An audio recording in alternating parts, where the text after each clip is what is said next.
Broadcasting from Detroit's Cass Corridor, it's the Metro on WDET. I'm Tia Graham. And I'm Robyn Vincent. Today on the show, when public systems work, they're often invisible until pressure exposes their seams. Today, we're tracing where that pressure shows up. In Oakland County, questions about ethics have forced leaders to decide whether accountability belongs close to home or somewhere else entirely. We'll look at how policy decisions shape daily life, from whether someone with a criminal record can secure stable housing, to whether a family can afford fresh food as grocery costs climb and support programs face deadlines. And later, a century of Detroit hockey comes into focus. The Detroit Historical Museum has opened an exhibit looking back at 100 years of the Red Wings. Stories about what's visible, what's deferred, and what people are left to manage on their own. This is the Metro. We begin in Oakland County, where local leaders have gotten more attention in recent months. That's because reports have shown potential conflicts of interest when some have voted on matters that affect their other jobs.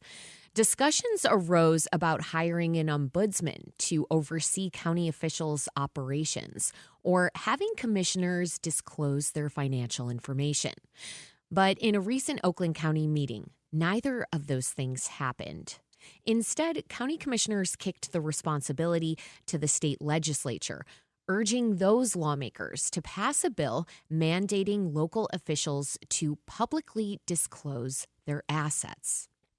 So why didn't commissioners pass an ethics resolution? And what ethics rules should be imposed on commissioners? To discuss this now, we have Oakland County Commissioner Michael Spisz here. Commissioner Spisz, welcome to the Metro. Good morning. So you are someone who's been vocal about shady things happening in Oakland County, particularly commissioners voting on things where they have a conflict of interest. Why did you and the majority of the commissioners pass on the opportunity to create a new ethics resolution for Oakland County? We've been informed by legal counsel that we do not have the authority to put such requirements on elected officials.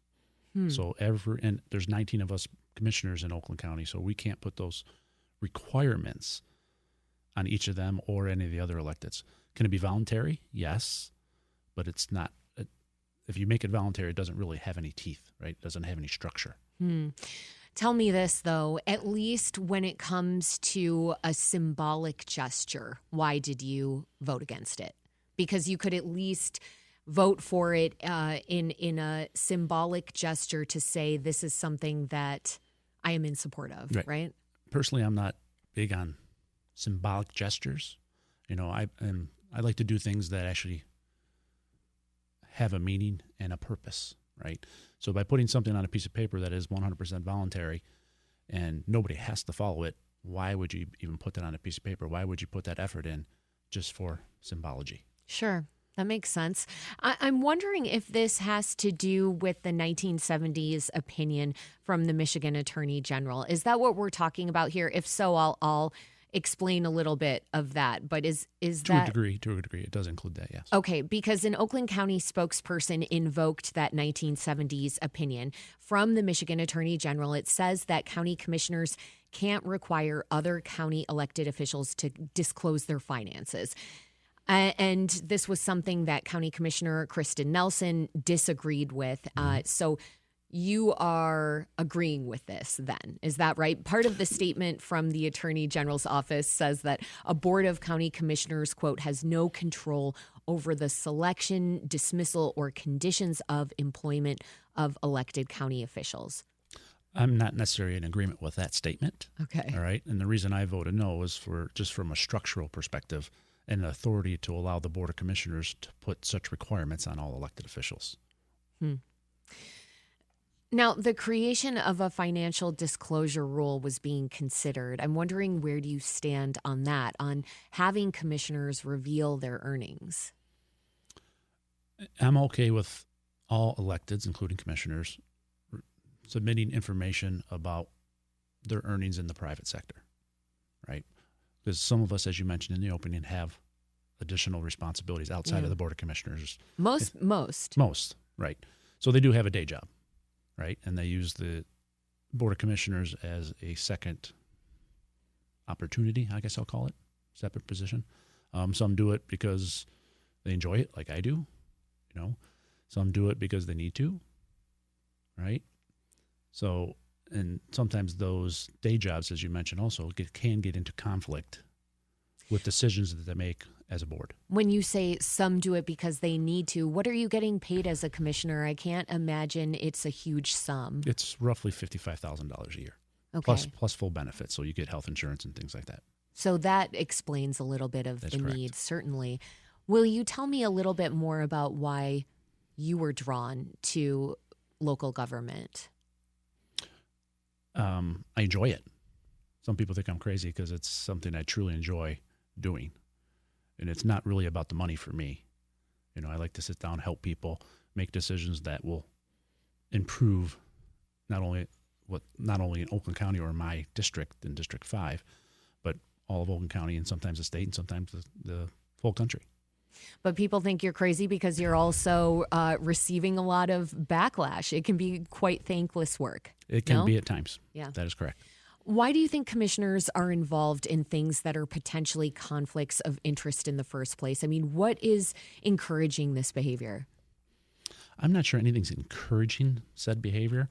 I think sometimes people may not put item 1 and item 2 together as a potential conflict, and they don't bring it up, right? In some cases, people do what they're comfortable doing. Yeah. So some individuals have been in politics forever, right? So they do that not only as a Board of Commissioners, but they do it outside of the Board of Commissioners. I want to go back to the idea of your personal experience in local politics. How front and center is the idea of ethics to you, and how does that play into why you got into this work? Oh, to me, it's all about ethics. I don't know how we function as a society without having ethics. I even have ethics within my day job, right? What I do for a living during the day can affect people's lives, right? Because I'm in the auto industry and we produce safety products, right? So having ethics is key to what I do every day.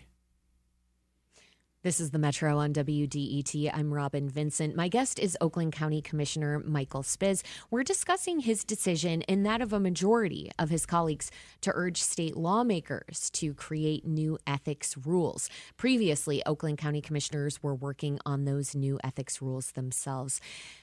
Commissioner, Democrats are in power in Oakland County. Some of them have been accused of voting on things that they should have recused themselves from. That's why we're having this conversation now.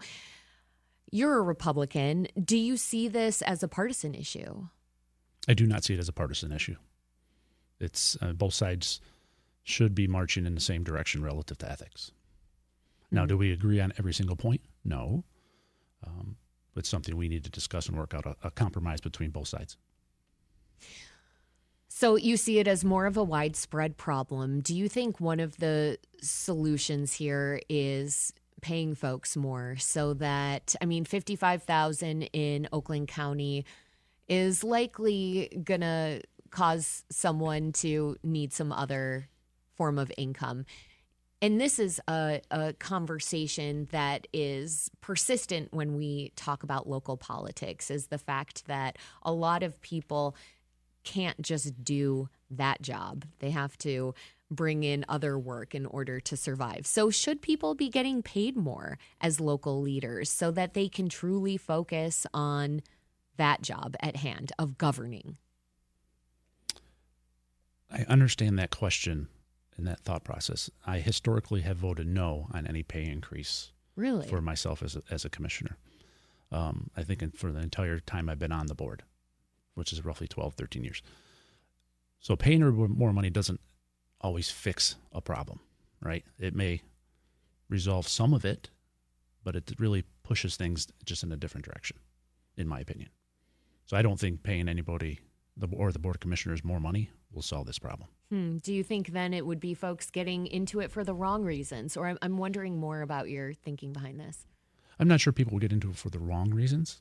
Because everybody's different, right, on what they consider is an equitable amount to be paid, right? Everybody's different. If you polled the entire board of commissioners, I'm sure everybody will give you a different number, right?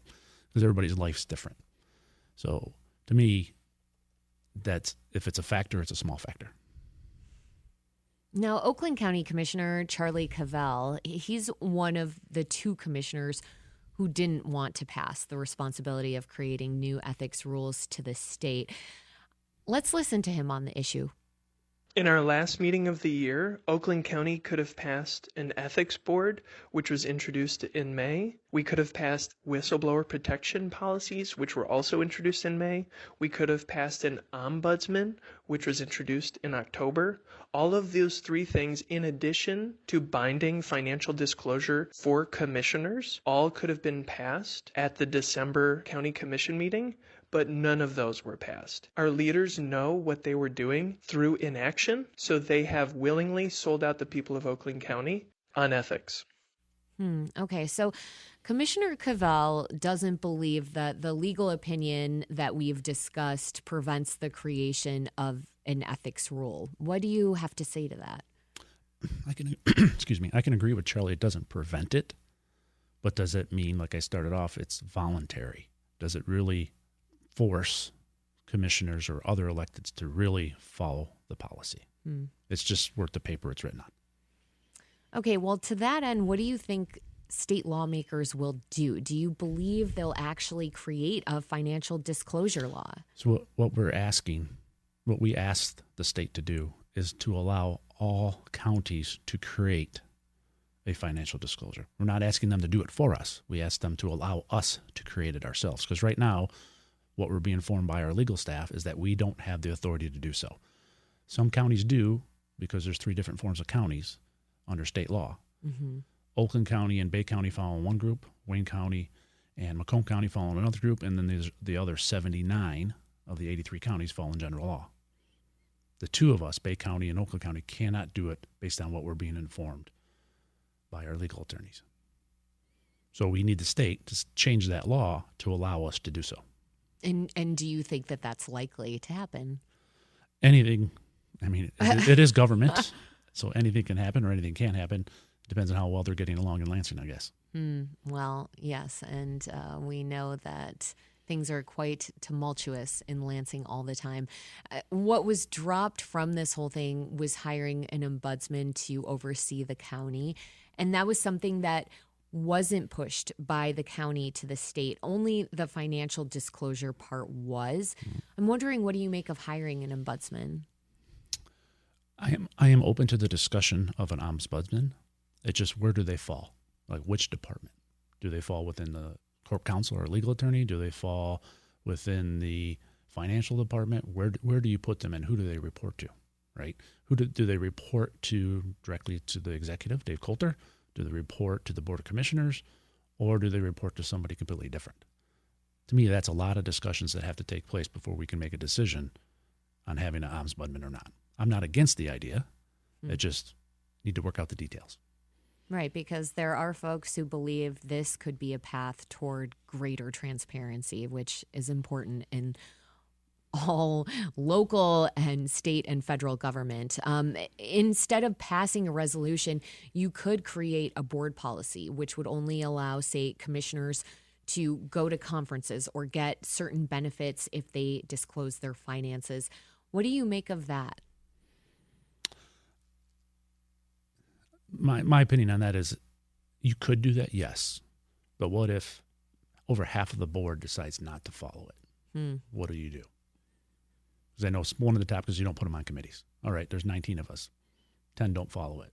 So you only have 9 people making decisions in committee. It's not functional. It won't work. If you were to create an ethics resolution, Commissioner Spisz, what would be in it? It would start off very similar to what's being done in Lansing, with a few tweaks to it. Right? Have I put pen to paper on exactly what it would look like? No, I have not. Okay, well, just to give listeners an example of one of the things that you would highlight that you've looked at in that resolution, in the language that you all had been studying and working on? What stands out to you from it? There's a couple things. What do you have outside employment, right? Okay, you are an elected official, you work for the county. Do you have another form of income that is out there? Many businesses do the same thing, right? Do you have another form of income, and is that in compliance, or does it conflict with what you're going to do every day, right? If it's in conflict, you have to note that it's in conflict, right? And then the group and or board can make a decision on is it truly in conflict, right? So if somebody is looking to make a decision on something in front of the Board of Commissioners, they should bring up the point that there's a potential conflict of interest for them, and let the Board of Commissioners make a decision if it's a conflict or not. Just provide that detail.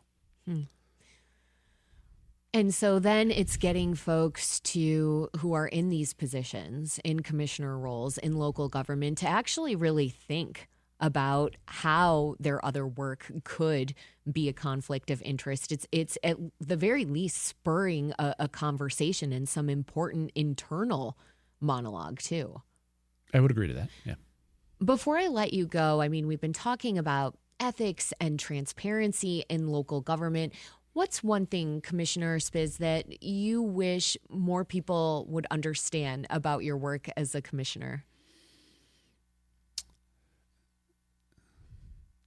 Our work as commissioners can be good and can be bad, right?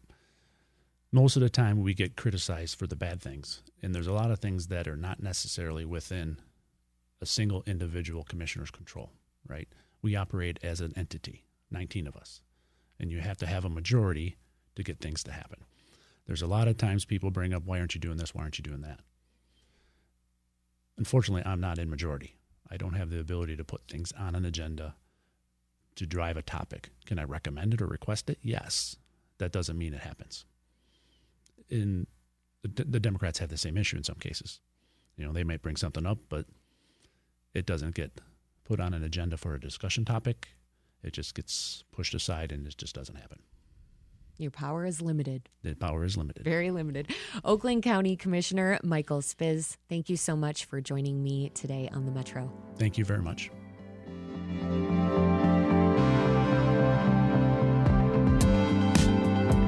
It's the Metro on WDET.